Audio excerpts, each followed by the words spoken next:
temperature is defined by how fast particles move around in a substance, right? In other words, it's kinetic energy. But if that's the case, then how can there possibly be a negative absolute temperature? How can there possibly be negative kinetic energy? How can there— Hi there, I'm a particle. Got a temperature of 3 Kelvin. I never have energy. Don't talk to me. Oh, I'm at 3000 Kelvin!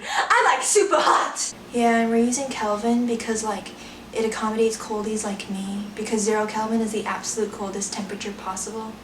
Nothing's below 0 Kelvin. But there is such thing as negative Kelvin, and the catch here is this, that it's hotter than the hottest positive Kelvin temperature possible. What? You see, temperature isn't only defined as kinetic energy. It has something to do with entropy. Think of entropy as a sort of measure of disorder, to put it simply. When you add heat or energy to a system, you will increase its entropy.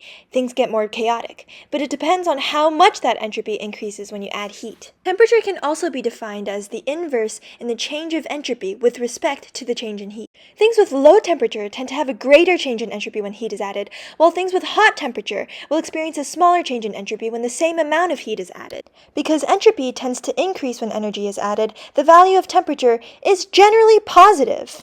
But in some systems, there's a cap to how much entropy can be had.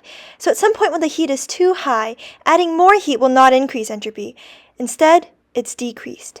You added heat, and the entropy got freaked out and took a step back, causing temperature to technically be negative. I'm negative 3 Kelvin! I'm the hottest of them all! I don't like this guy. How can they be hotter than me? Yeah, and how can they be numerically lower than me? Guys! Heat always flows to where there's less of it. And that guy's so hot that as soon as he touches any of you, all of his heat will flow from him onto you. Isn't that right? Rah! It's all about spreading the energy!